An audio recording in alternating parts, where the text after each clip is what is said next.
Good morning, everyone. Welcome to the midweek report for Via Business News Global.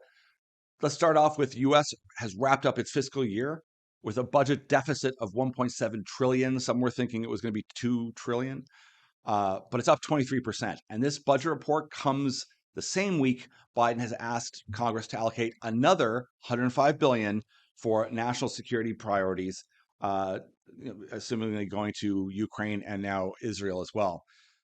The 10-year Treasury note has been flirting with a 5% yield now. We spoke about that last week.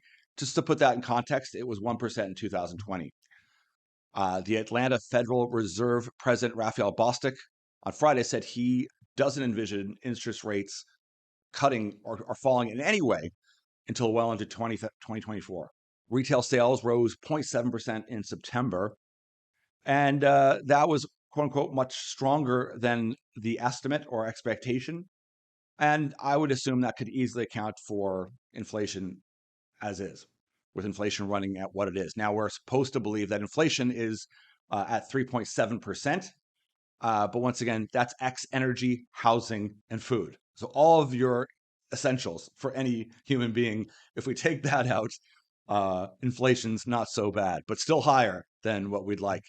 And I mean, not to be, this isn't political or be critical, but we're supposed to then believe that this is a great global economy. So we need to be exceptionally cautious nowadays. And once again, it doesn't mean we have to get negative. I mean, it's better to be optimistic about the future. But we see even today that the futures of Nasdaq at open and the S&P were trading lower. And Alphabet, they led the retreat from the mega cap stocks as the company reported weak growth in its cloud division. European shares fell as well, basically on the back of declining luxury sector. And Nikkei rose as it tracked overnight gains on Wall Street. Oil prices fell on demand that worries stemming from gloomy economic prospects in Europe once again this winter, and gold has been stuck in a tight trading range. And I'll throw this in there as well. Bitcoin reached a high of 35,000. It's pulled back now as well. A lot of that is on the back of BlackRock's ETF, as they're making a product that people can invest in.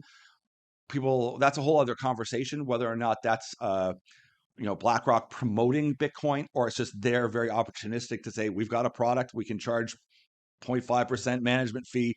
We're happy to hold it. Why wouldn't you? So it is legitimizing it, I guess, to some extent. But why wouldn't you make a product that someone could buy if they don't actually feel like buying Bitcoin?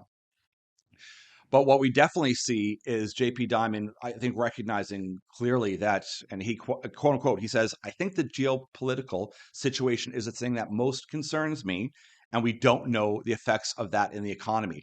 And what he says, and I've talked about it quite often, is it reminds me of the 70s. I've done a couple presentations here at VRIC, as well as in PDAC, speaking about how the last few years, especially leading up to this past election, was very similar to the 70s, not only socially and as far as the rioting and the destruction of many cities and all the fire and billions of dollars of rioting caused. And believe me, we're going to see that again real soon as we run into the 2024 election. So don't think that that's gone anywhere. This is probably what he's mentioning or referring to, but he also kind of laid into Europe being quite a challenging situation. And I'm going to leave that alone because it's obvious why it is. But that's a whole other specific conversation that I'm happy to have on a private call with people. But right now, we can see in Canada, the Bank of Canada has held its rate as people kind of expected at 5%, which is fine. And interestingly enough, Jamie Dimon also said that he doesn't think it matters one iota whether or not they increase rates 25 basis points or not on the U.S. side or anywhere. He's more interested in the entire yield curve, raising up itself, which is definitely a fair thing to say.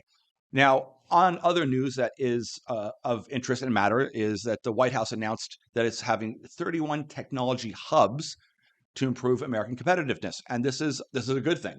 We've been asking, where is some of this money actually being sent? Why aren't we seeing things? Why are none of these cities transforming with any kind of green energy strategy? And we see these hubs will compete for a $40 million to $75 million grant.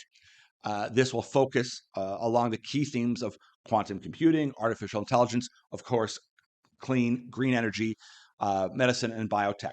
So it's great. I mean, there should be a wonderful opportunity to have these hubs and start growing them out. And I think that will give people a bit of hope as well to see that something's being done. We see that we mentioned that Alphabet, its cloud business crawled along very slow and did not have a good start. But Microsoft's cloud unit boomed. Google Cloud's third quarter revenue rose 22.5% to 8.41 billion, but that's the slowest growth it's seen since 2021. We also see they've added a lot of ad revenue. They're beating expectations. YouTube ads are up. The credit card giant Visa not only increased its quarterly dividend by 16%, it also posted adjusted profits of $2.33 per share, topping expectations of $2.24. So we're seeing good things from Visa. So we're seeing a mixed bag, as we've been talking about.